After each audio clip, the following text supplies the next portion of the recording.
This is Straight Talk, your non-diplomatic talk show, where we bring you incisive and non-diplomatic questioning on issues that border on the growth and development of the African nation. Now, the issue of the Niger Delta and also the petroleum industry have become like a Siamese twins that cannot be separated from the growth and development of the Nigerian states. While in some quarters in Nigeria, they believe that it is their right to control the oil resources in their domain, I'm just talking about the Niger Delta people, others thought that it is a national wealth that should be shared very well. Along the line, there was a struggle in the Niger Delta in a Nigerian state led by some militants, and it ended up by the federal government of Nigeria granting amnesty to those who took up arms against the Nigerian state. Since after that, the issue of insurgency have become one thing that the Nigerian state have learned to live with. Some say it is a fallout of the amnesty granted the Niger Delta militants. So also those called the Boko Haram must also be granted amnesty. I have with me here today to look at this issue an Ijaw fundamentalist, and also some call him a militant leader, though he might not agree with that, but that is the general opinion in the public. I'm talking about Alhaji Mujahid Dokubo Asari. Sir, you're welcome to the show. Good afternoon. Thank you. In some quarters in Nigeria, they consider you to be a militant leader because you're one of those who took up arms against the Nigerian state. How do you reconcile this position? I don't know the meaning of the word militant, so I don't want to dwell on that because I've never bothered to check. It is within my right not to check any words in the English dictionary or lexicon. But my name is Alhaji Mujahid Abubakar Dokubo Asari, Alabe Diabala of Kalabari. At 50 years, I am old enough to know what is good for myself, my family, and my people. In the 80s, we started to rejuvenate and reinvent the Ijaw nation through setting up of different organizations. I started with a Marxist organization, Committee of Collective Conscience. I was a leader of that committee, and then we merged with other organizations that shares the same aspirations with us. First, it was Movement for Survival of Ijaw Ethnic Nationality in the Niger Delta, led by Mr. Tiko Goriba. From there, the Ijaws met, the Ijaws from the west and from the east met at Port Harcourt, and we decided to unify the whole Ijaw movement. So we have the Mimbutus in the west, we have Findik, we have Krimani, we had KYA, we had several organizations. We decided to meet at Akasa and unite the movement to become the Ijaw Youth Council after the Kayama Declaration. The Ijaw Youth Council started with a collegiate leadership. We held our first election on the 12th of June, 1999, at the Kalabari town of Abonima, where an executive council was elected. Felix Todolo became president, I became vice president, I later became deputy president, and I later became president. Then at what point did the issue of taking arms come in? The arms struggle has been the tradition of Ijaw people. It is inbuilt in us because if you read Ijaw history, a lot of Nigerians, those who call themselves Nigerians, falsify history. They distort history. They embellish their history. The Ijaws were the only people in Africa that fought the British and defeated the British. No other people in this part of Africa, the Ashantis fought, other people fought, but it was only the Ijaws that fought. The Akasa battle, when the Royal Niger Company was given concessionary right by the British Crown, far away Britain, to usurp Ijaw sovereignty. King Koko of Neme rose and attacked the invaders at Akasa and defeated them. At what point did you not take arms against your country? No, not my country. Nigeria is not my country. I am an Ijaw man. I have never chosen to renounce my citizens of the Ijaw nation. Now, would it be right for people to say then you are an unpatriotic individual if you deny the country you belong to? Ijaw is a constituent of the Nigerian nation. No. That's not true, my brother. Allow me to give you the historical antecedent. Nations are built by people, not by force. The Ijaw nation were made up of different city-states. King Jaja of Opopo fought against the British. He was strict and taken to Virgin Island. There are so many Ijaw kings. King Imanijuka of Okrika did the same thing. He was taken to Calabar and put in prison. King Pepo of Bonny was deported to Great Britain. He went to England. He was in London. So Ijaw kings resisted. Ijaw elites resisted the imposition of British rule. In 1923, the Ijaw people, the Oyi River chiefs and people, sent a delegation to London to fight and complain against the imposition of colonial rule on Ijaw people in 1922. So your grouse is the imposition of the colonial rule? Yes. They went, not only that, look, let's show historical and clear historical fact what the Ijaws have done to clearly demonstrate that they are not Nigerian. Sorry, are you speaking for the Ijaw nation or are you speaking for yourself? As a former president of the Ijaw Youth Council, which was the premier organization of the Ijaw people, elected by Ijaw people, I have an authority to speak for the generality of what the Ijaw people believe. And these are historical, they are documented here and abroad. But as at now, you do not have the mandate to speak for them. I'm saying this because I want to bring up something that is Alhaji Mujahid speaking for himself, that he is not... Excuse me, I am giving you historical facts.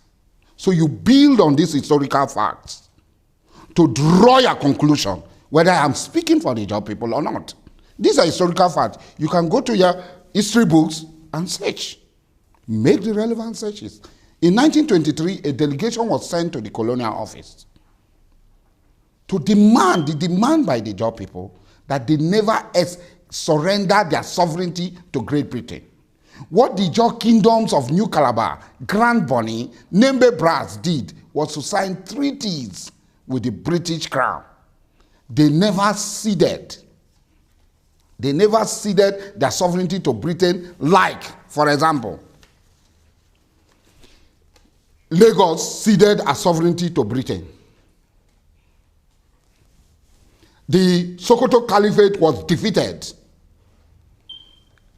Sultan Atairu was killed by the British. Arochukwu was defeated in 1903. Bini was defeated in 18-something. All these kingdoms were defeated. And Abeokuta, look, Nigerians don't know their history, and they don't. People hold the history of our people. Do you know that Abeokuta was not, the Egba Federation was not part of Nigeria until 1923, after the amalgamation? The state in Nigeria called Bayelsa, is it dominated by Ijaws or not? When you ask this question, excuse me. Just answer my question. No. It cannot be black and white. There was white apartheid rule in South Africa. Does it make Mandela? The state in Bayelsa, is it dominated by Ijaw? It is an occupied Ijaw territory by the Nigerian state. The Nigerian state is occupying Bayelsa, which they call a Batustan, which they created for administrative convenience to administer people. So the pipeline vandalization, is it a way of getting attention of the Nigerian state? Nobody is getting any attention of Nigerian state. Nobody. If some people are doing that, okay. But your people did that in the Niger Delta. Not my people. There are different groups. In every struggle, there are revolutionaries and counter-revolutionaries. The group you benefited from, are they the revolutionaries or the counter-revolutionaries? The wealth of the people belongs to them. And they have the right to take their wealth in any way and use it in any way they want. Under the laws of the land. Which law? The laws of the apartheid law of the Nigerian state that gives somebody from Madugri oil well in Ikube, that gives somebody from Sokoto oil well in Po, that he should come to Ogoni land and take the oil of Ogoni people because it is Nigeria. You seem to be against the knowledge of the commonwealth of the people. What is commonwealth, my brother? What is owned by everyone. How can it be owned? What is the relationship between me and a German and an Hausa man? What is the relationship between me and a German and an Igbo man? What brings us together? How are we related? It has become a growing trend in Africa. You have insurgency in everywhere, in Mali, in Somalia, in every part of Africa. Do you subscribe to this insurgents group rising or becoming terrorists and groups? My dear brother, I don't know what you mean by terrorists. That in the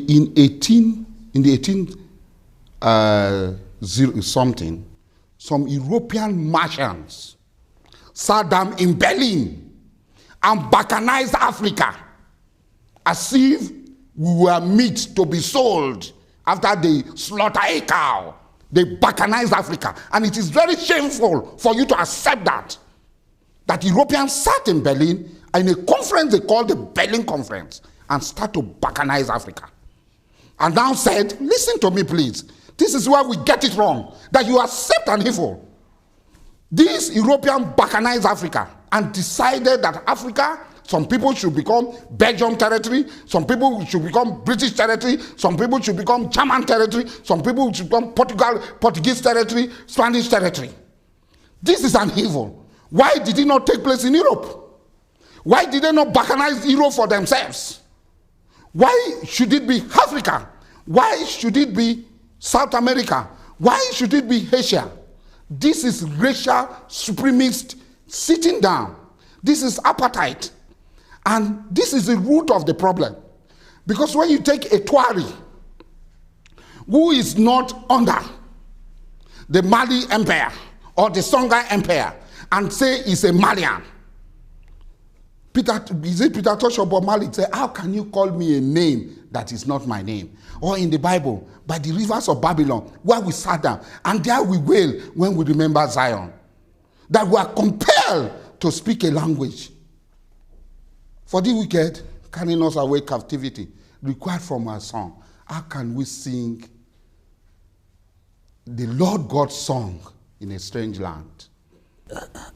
Alaji, let me still go back to this issue of the insurgency in Africa. I asked a question. Yes.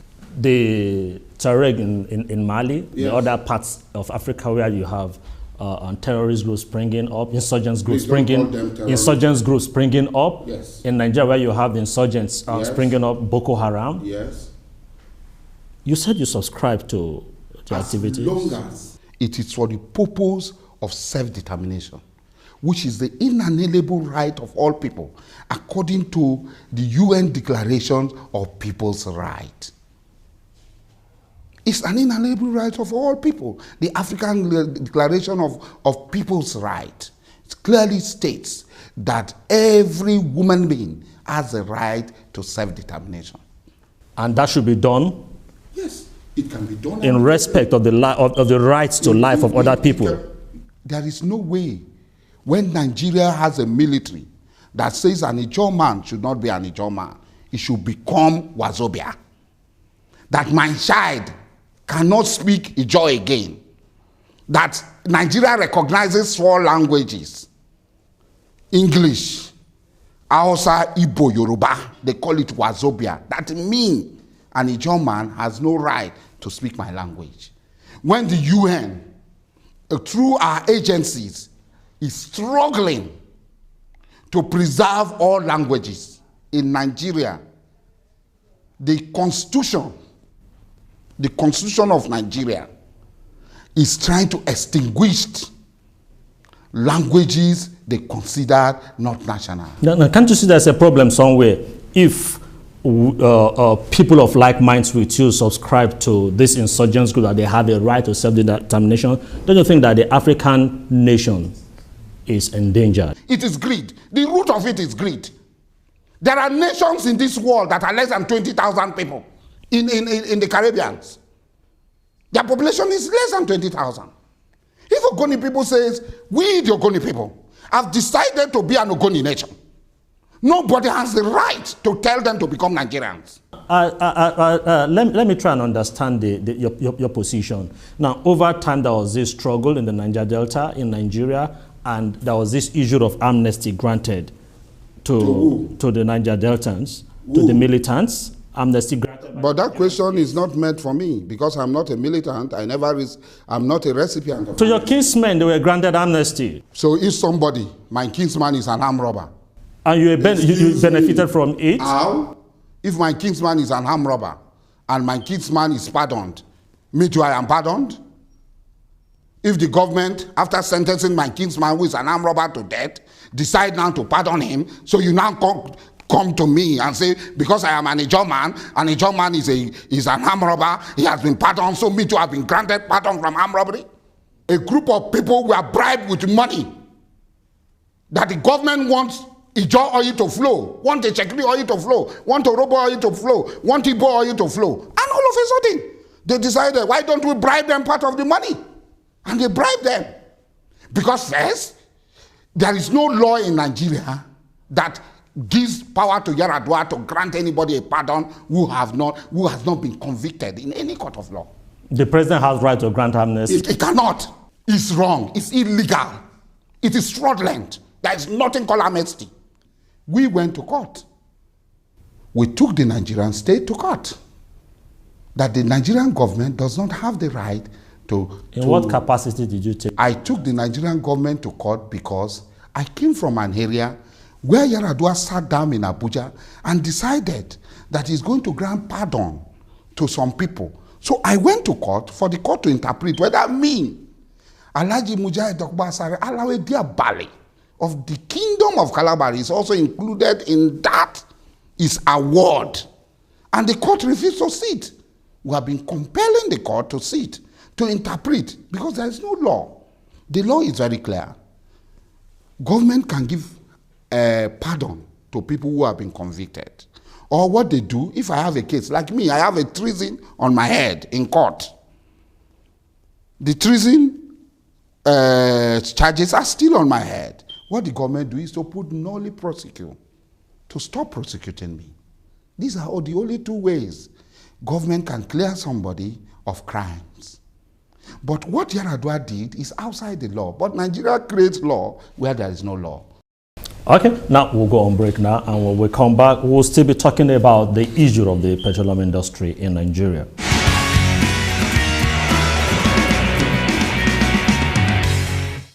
You're welcome back. Now, if you're just joining us, I've been speaking with Alhaji Dokubo Asari, an Ijaw fundamentalist. He would not like me to call him a former militant. Now, let's go back to this issue where we left off from. Say, talking about this issue of the militants. Now, in the course of talking in the last session, you said that the Tuareg in Mali, that they are not terrorists. Did you say they are not terrorists? One person's terrorist is another person's freedom fighter. But by international law, the activities constitute terrorism. International law? There are laws that guide our daily activities.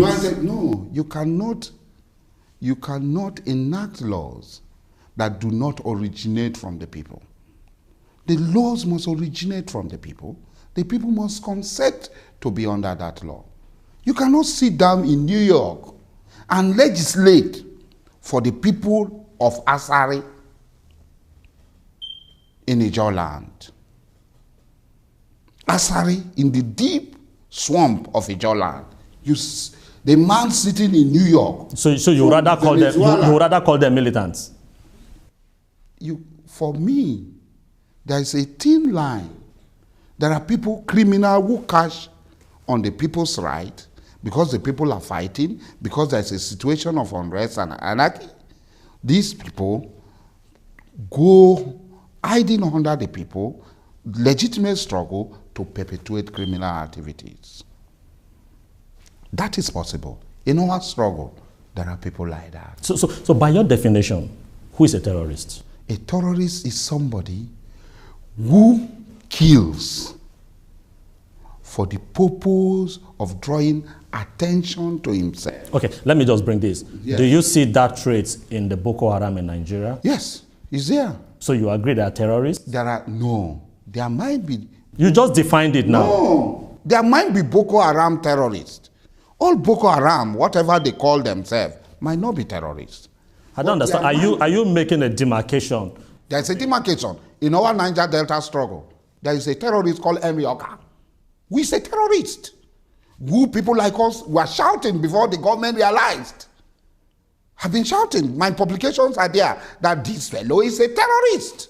Okay. Now let me also take you to a statement made by an Islamic leader in Nigeria, the chief of Sokoto, the Sultan of Sokoto. He did say, he talked about amnesty for the Boko Haram. I support him totally. If some people who carried guns... but your kinsman, the president, also said he's in disagreement that he cannot grant... I cannot always agree with Goodluck, Ebele, Azikiwe, my brother. Is the Nigerian president wrong in his stand? Yes, he is wrong in this instance. Because if they award amnesty to some people in the Niger Delta, then there is nothing stopping awarding amnesty to any other people. So you agree? So you agree that the struggle in the Niger Delta and also by the Boko Haram are similar? They might not be similar, my brother. They might not. But if the fundamentals of their struggle is self-determination, then it's similar. In the Niger Delta, there are some people who are struggling for their pocket. Some are struggling for their stomach. Some are struggling for resource control. Some are struggling for governors to have more funds. Okay, let me finish. Let me finish because this thing, a lot of people don't get it. There are some people like us who are struggling for the independence. And who also benefited from the entire struggle. There is no benefit, my brother. Now, let me read to you a statement made by one of your kinsmen. You know the Okrika youth movement? Okay, there is no such youth movement, so forget about it. Do you know Anthony Amieyefori, the secretary? You can call him for an interview so that we'll know him if he's not a ghost. Because he made a statement concerning you. He can make. That you are one of those who are struggling for your own selfish reason, that your own struggle is a selfish struggle. Look, let me tell you, my brother, don't insult me. I am here in an interview and know my pedigree. If it's my kinsman, he's a woman being, call him, grant him an interview. Let him state where I benefited from the struggle. So if you look at it, if I had not been in the struggle, choosing the struggle, it's like referring to Mandela. He became president. Excuse me, please. Don't get it wrong. You people play with serious things. Chief, let me go to this issue made recently by one senator, Senator Itai Enang, on the floor of the Senate. He alleged that about 83% of the oil wealth are owned by Northerners. The oil license is owned by Northerners. And how will you react to such a revelation coming from a senator? How can you?